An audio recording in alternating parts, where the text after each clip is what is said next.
రేపో మోపో కాటికి పోయేవాడు, వాడికి టికెట్ ఉందో లేదో బుచ్చే చౌదరి అనే వంటి వాడికి టికెట్ ఉందో లేదో వాడికే తెలియదు. జనసేనకు టికెట్ కేటాయిస్తారో వాడికి ఇస్తారో వాడికి క్లారిటీ లేదు. ఇంకోటి వైఎస్ఆర్ కాంగ్రెస్ పార్టీ నుంచి 50 మంది పోయేటట్టుగా అంటే నీ పార్టీలో లేరు, నీ పార్టీలో జనాలు లేరు, కనీసం అంటే కనుక ఇంతవరకు ఒక్క సీటు ప్రకటించే దమ్ము లేదు. ముఖ్యమంత్రి ఎవరో తేల్చుకోలేనటువంటి సన్యాసులు. ఎన్ని పార్టీలు, మీ పార్టీకి ఎంత, జనసేన ఎంత, బీజేపీతో పొత్తు ఉందా లేదా, ఎవరు పొత్తు లేకుండా సింగిల్గా వెళ్ళేటువంటి ఆ యొక్క మగతనం లేని మీ పార్టీ, మీరు వైఎస్ఆర్ కాంగ్రెస్ పార్టీ నుంచి మాట్లాడేది. ఇక దళితులు అంటారా, అంబేద్కర్ అంటారా?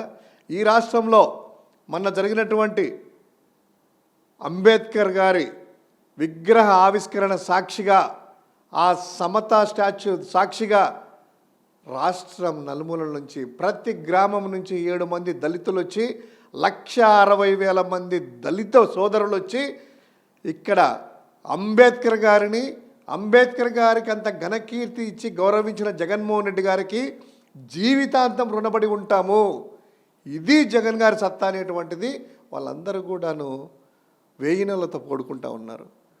సార్ చివరిగా చెప్పండి సార్, వై నాట్ 175 అంటూ వైసీపీ ముందుకు వెళ్తుంది.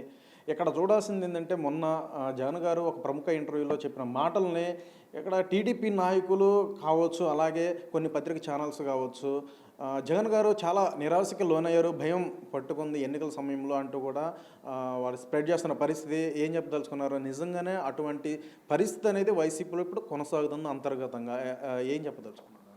ఒకటే అండి, ఇక్కడ అటువంటి పరిస్థితి ఉంటే కనుక ఈ పొత్తులేంది, వాళ్ళ సంఖ్యలో నాకు ఈడెళ్ళడం ఏంది, వాళ్ళని 175 నియోజకవర్గాల్లో మేము పోటీ పెడతామని అటువంటి ధైర్యం వాళ్ళకి లేదుగా. నెంబర్ 1.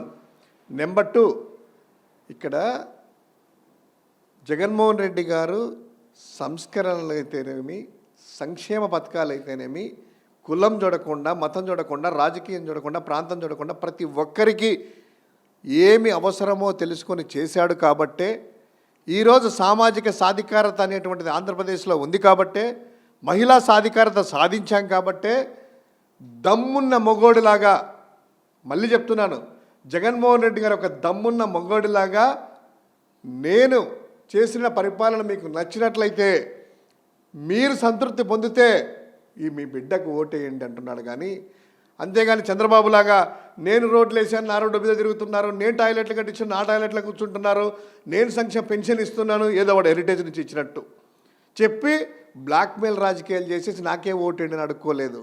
ఎందుకంటే ఇక్కడ చేశాం కాబట్టే, మంచి గవర్నెన్స్ ఇచ్చాం కాబట్టే, మంచి అభివృద్ధి చేశాం కాబట్టే ఈరోజు ప్రజలందరూ కూడా హక్కును చేర్చుకుంటారు. అదే చెప్పాం, దాన్ని తీసుకొని వక్రీకరించి ఆ ఈనాడు, ఆ రాధాకృష్ణ అట్లా చేస్తే కనుక ఆ ఆనందం ఉంటుంది చూడు, ఏదో అంటారు మానసిక ఆనందం కాదు కానీ ఇది ఆ ఆనందం ఉంటుంది. కుక్కలు ఏదో ఒక కరెక్ట్గా నాకు చెప్పలేకున్నాడు, ఆ సామెతలాగా ఉంది.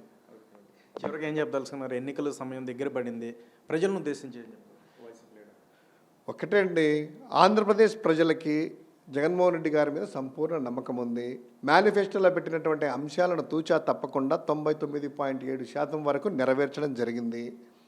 తర్వాత ఏ సెక్షన్ కూడాను, అంటే విద్యార్థి నుంచి నిరుద్యోగుల నుంచి ఏది తీసుకున్నా కూడా, మహిళల దగ్గర కావచ్చు, దళితులు కావచ్చు, అదేవిధంగా బీసీలకు కావచ్చు, ఎస్సీలకు కావచ్చు, ఎస్టీలకు, మైనారిటీలకు అందరికి కూడాను ఓన్ చేసుకొని ప్రతి ఒక్కరికి కూడాను గుర్తించేసేసి ఈరోజు దేశంలో ఎక్కడ లేని విధంగా రాష్ట్రంలో సాధికారత దిశగా అడుగులు పెడుతుంది. ఒకటే జగనన్న, నా ఎస్సీలు, నా మైనారిటీలు, నా యొక్క బీసీలు, నా ఎస్సీలు అనేసి నా నా నా అంటున్నాడంటే కనుక ఈ రాష్ట్రంలో ఉన్నటువంటి అన్ని వర్గాలకు మేలు చేశాడు కాబట్టే ఇలా జరిగింది. అంతే, ఖచ్చితంగా జగన్మోహన్ రెడ్డి గారికి తిరిగి పట్టం కట్టబోతున్నారు అత్యధికమైనటువంటి మెజారిటీతో.